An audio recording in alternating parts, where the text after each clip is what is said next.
En este seminario se han inscrito más de 2.500 personas. Nuestro MBA UDD es el número 1 en Sudamérica en la categoría Emprendimiento e Innovación. Gran parte de nuestros cursos son dictados por profesores doctorados en las mejores universidades del mundo. MBA UDD es el único MBA en Chile que, paralelamente al estudio de MBA, enseña al alumno a crear y a desarrollar su propia empresa. Es muy grato para nosotros tener la posibilidad de interactuar con una comunidad amplia respecto de temas que son fundamentales hoy día para el desarrollo de Chile. Temas como el emprendimiento y la innovación, que a estas alturas ya uno los escucha con bastante frecuencia. La universidad, cuando se creó 25 años atrás, fue bastante pionero en eso. Pero hoy día es un tema que es bastante ya de uso común, y eso muestra que temas como el emprendimiento y la innovación calaron hondo entre los chilenos. 1 de cada 4 chilenos, según los estudios que hace el Global Entrepreneurship Monitor, que realiza la UDD, muestra que son chilenos que están emprendiendo de alguna forma. Y eso es bueno. Emprender es por esencia una actividad riesgosa. Uno se puede equivocar. Y emprender me refiero no solamente a hacer un negocio nuevo, que es la forma más tradicional que uno asocia a emprendimiento, pero también uno puede hacer emprendimiento dentro de su empresa, en la cual uno trabaja, llevando a cabo iniciativas nuevas, nuevos proyectos, nuevos procesos, etc. Todo eso tiene riesgo. Y por esencia, el riesgo son las inversiones. ¿Cómo hacerlo? Muchos de ustedes que son emprendedores, ¿cómo manejar el tema del riesgo? ¿Cómo saber cuándo de repente cortar? Y dentro de eso, en este escenario que estamos hoy día, es fundamental tener alguna noción de cómo manejarse en ese ámbito. Muchas gracias y que disfruten este seminario. Escogí la imagen de un iceberg para esta presentación. ¿Qué cosa más estable que un iceberg profundamente inserto en el agua del océano? Pero a su vez sabemos cuán profundamente inestable es si es que cambian las condiciones. La temperatura del agua, que genera fracturas internas invisibles, la dirección del viento o una corriente submarina, un cambio de marea. Todas esas cosas pueden desestabilizar un iceberg. Representa muy bien, creo, la forma en que nuestra mente funciona cuando enfrentamos riesgos. La historia de la crisis subprime, a la cual mi colega más adelante va a ahondar algunos detalles, pero el mundo cambió en Estados Unidos el 5 de agosto del 2007. El escenario, el 4 de agosto del 2007, era completamente distinto del que empezó a manifestarse y a desenvolverse en forma absolutamente desordenada, como una estampida en los mercados financieros. ¿Podemos decir que la crisis comenzó el 6 de agosto? La crisis comenzó muchos años antes del 5 de agosto del 2007. Empezaron a acumularse desbalances, inestabilidades, vulnerabilidades y a ocurrir factores de riesgo que de a poco fueron acumulándose hasta que finalmente se desencadenó lo que era relativamente previsible sin saber el momento. Entonces, ¿qué es lo que es el riesgo? Bueno, el riesgo es la interacción entre factores de riesgo e individuos, agentes, empresas, unidades económicas, países, gobiernos, emprendedores, personas naturales como yo y ustedes. No es solo la medición de la varianza, la volatilidad, el precio, el nivel, la tendencia, la proyección del factor de riesgo. Pero hay factores de riesgo positivos, es decir, cuando los precios suben y nosotros estamos largos en ese activo, bienvenido, ¿cierto? O sea, el riesgo tiene las dos caras. Pero lo importante que quiero transmitirles es que hay necesariamente en toda decisión, en la vida prácticamente, una interacción entre factores de riesgo y características individuales, que es importante considerarlas, tenerlas presentes. Entonces, cuando hay variaciones o brechas, como decimos, entre los resultados esperados y los resultados efectivos, es que tenemos, y cuando esas desviaciones son importantes, tenemos riesgo que en estricto rigor en la nomenclatura más precisa descomponiendo estos conceptos de riesgo, el riesgo es el daño final. Es decir, el riesgo es el impacto sobre variables clave. El impacto es lo que nos importa. Ese es el verdadero riesgo, la posibilidad de un daño sobre variables clave. Y lo que tratamos de evaluar es si ese daño es significativo o es moderado. Es necesario hacer la evaluación en base a las fortalezas y vulnerabilidades de la gente, en particular de la persona o del individuo del hogar. Entonces, entrando más en materia, ¿cuáles son las fuentes de los riesgos económicos y financieros? Bueno, los mercados, ¿cierto? Obvio, estamos bien familiarizados con esto, lo vemos todos los días en la prensa. Los mercados, las variaciones de los precios, las volatilidades, cambios en la estructura y nivel de los precios. Y básicamente los riesgos de mercado se refieren a precios, precios de tasas de interés, precios accionarios, precios de bonos, precios de monedas o de commodities. También existe un concepto de riesgo de crédito, que es el riesgo de no pago, de no cumplimiento de obligaciones de contrapartes relevantes a nosotros, o el riesgo propio de contraparte que tengamos nosotros en no servir una deuda a un tercero.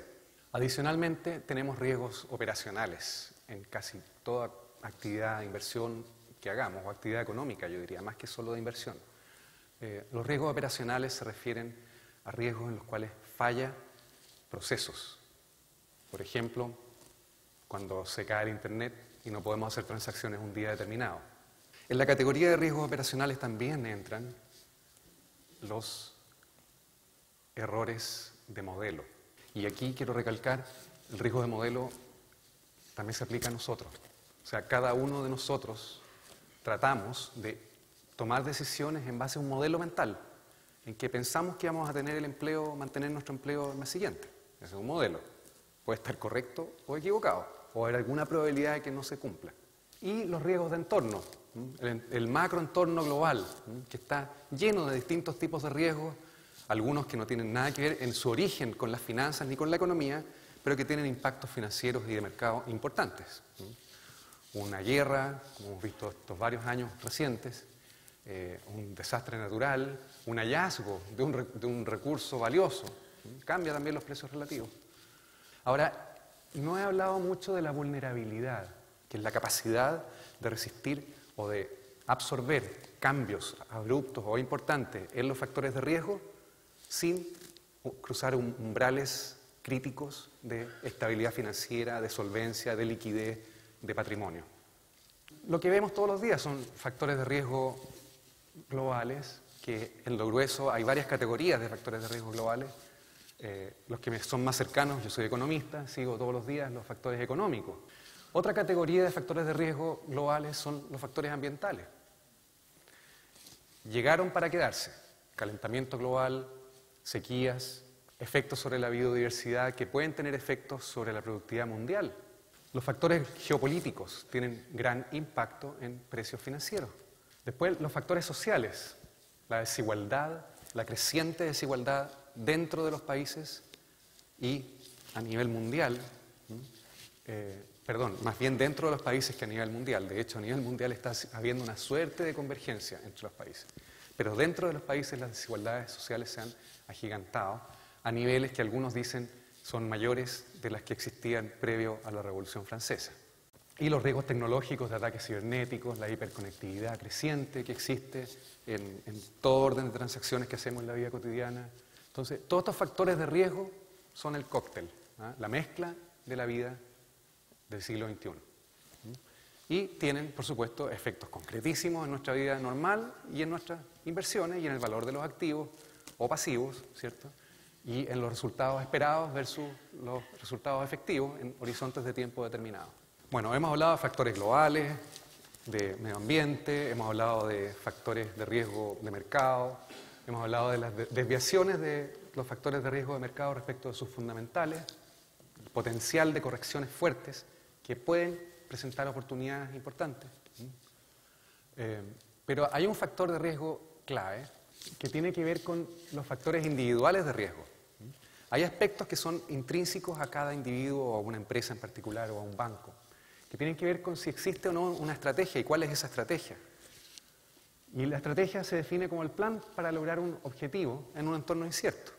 Y el plan puede ser de ultra corto plazo, intradía, una semana, anual o periodos más largos.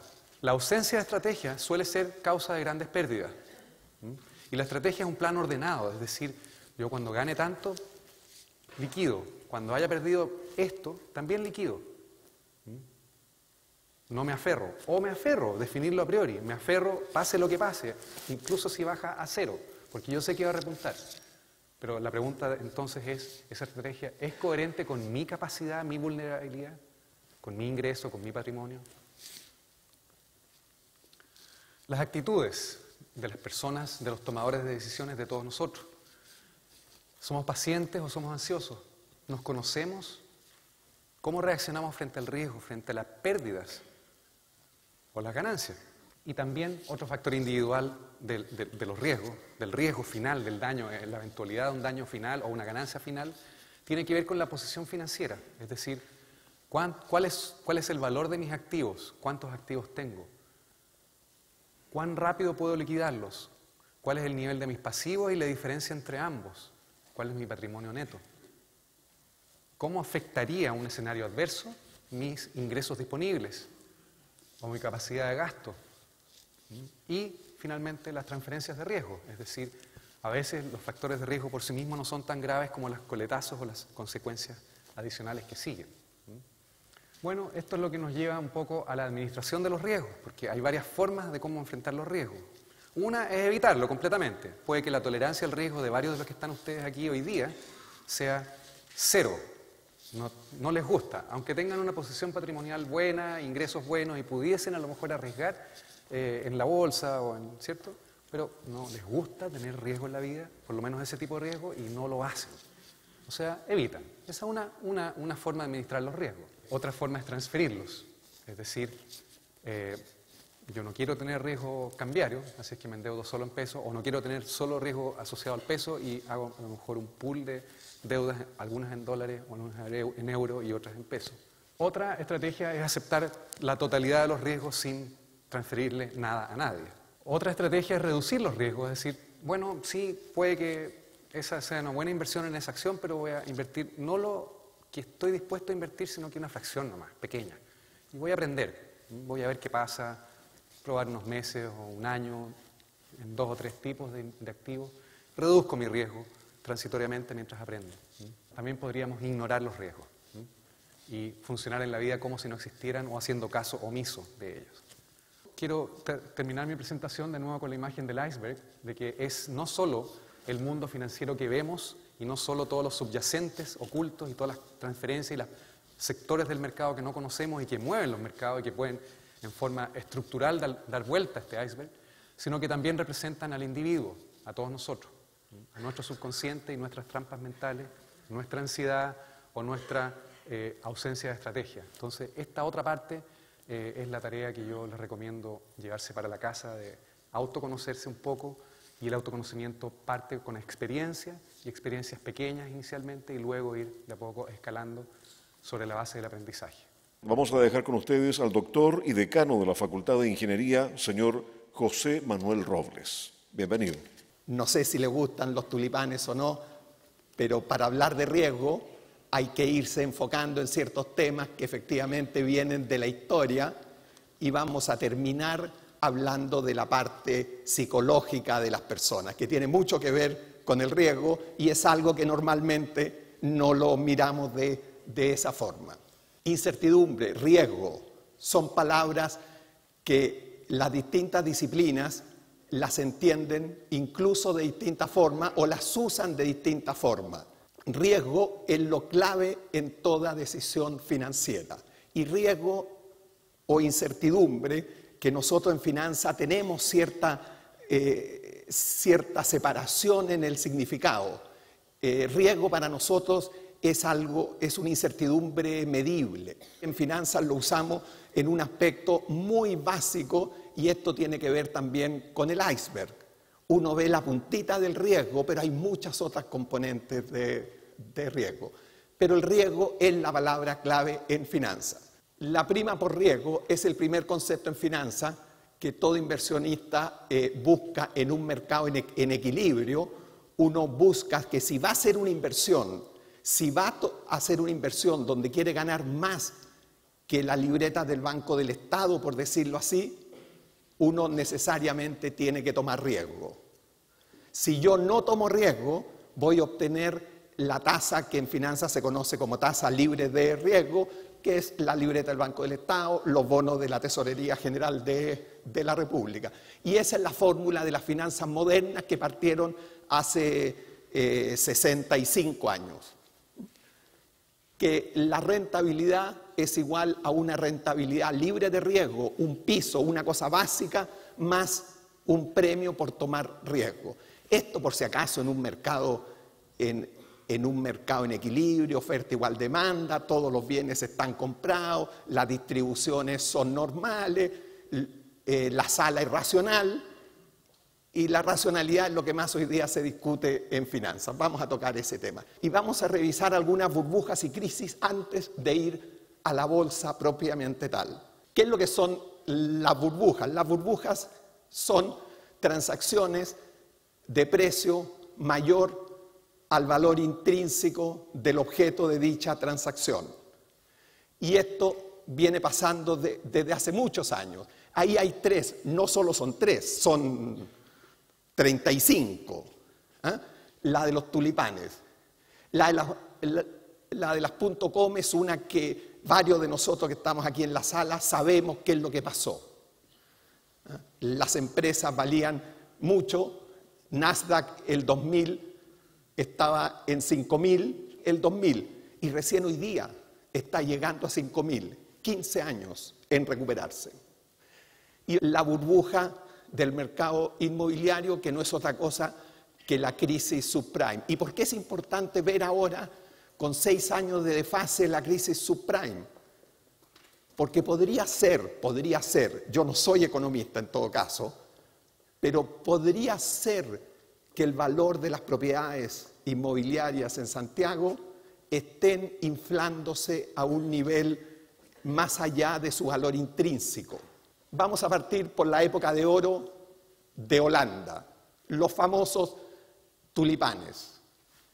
Fundamentalmente su intenso color lo hacían un bien de superlujo. No tanto así para la nobleza, pero para los que estaban abajo de la nobleza, con impacto en toda Europa. Todo el mundo quería tener un tulipán y quería tener un bulbo de tulipán, que por si acaso se demoran entre 7 y 12 años en dar la flor. Y en una época, el 1636, empezaron a subir el precio.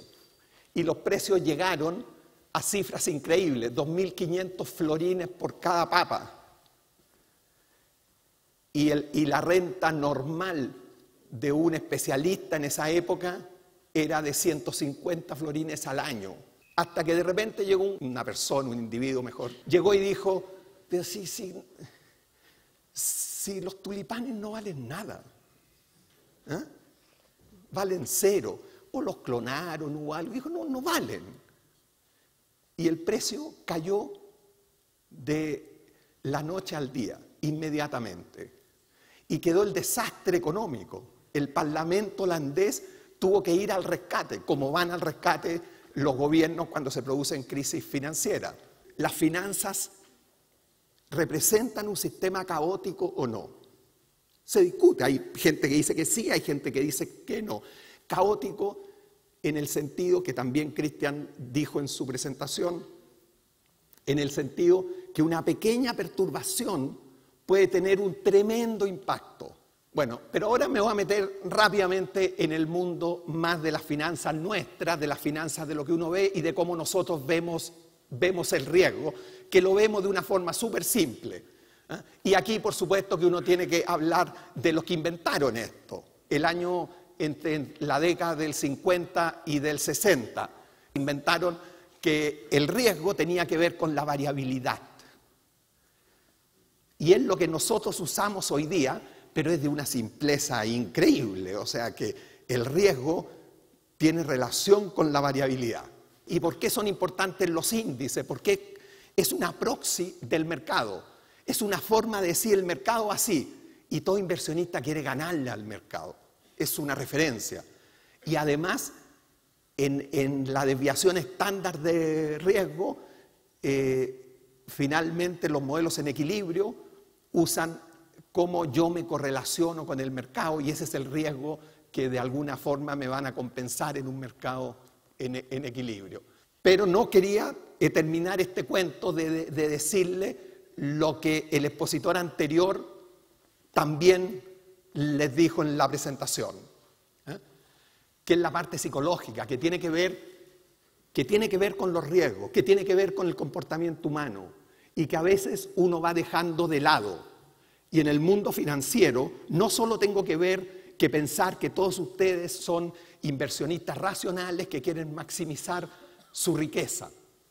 No, hay personas irracionales en el comportamiento. Y uno hoy día, hace 20 años que hay personas estudiando un modelo para fijar precios en función de los aspectos psicológicos. Hay gente que dice que estas finanzas psicológicas es como la homeopatía para la neurocirugía. O sea, todavía está lejos de entrar al corazón de las finanzas. Kahneman dijo que perder $1 es exactamente igual que ganar $2,25. O sea, a uno le duelen más las pérdidas que el beneficio que uno obtiene con la ganancia. ¿Y ese cuánto llegó Kahneman? A 2,25, digamos. Y es algo que posiblemente todos ustedes sientan. Entonces, en el modelo financiero tenemos que ver las conductas de las personas. Igual que el desastre de la semana pasada en la discoteca Punk, acá, que murieron 4 personas. ¿Quién fue acá a ese concierto? Ya, no, alguno, 1, 2, no fueron, ya. Bueno, fue espantoso. ¿Y qué es lo que hacen? ¿Qué es lo que yo leo en el diario? Leo que van los analistas de riesgo y analizan cuántas puertas tienen. Ustedes se dan cuenta que hoy día no hicimos ninguna operación Daisy para ver si había un terremoto en esta sala, para dónde escapábamos. Y yo les digo por acá, por allá, por allá, por allá. No tiene nada que ver.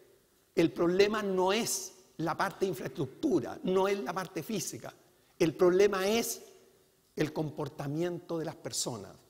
O sea, los analistas de riesgo tienen que preocuparse del comportamiento de las personas. Esta sala tiene un comportamiento. Y no es que yo les diga por dónde escape. Yo les debería de decir, si hay un terremoto inmenso, ustedes se quedan en su silla durante 20 segundos y esperan que yo salga de la sala. Algún comportamiento.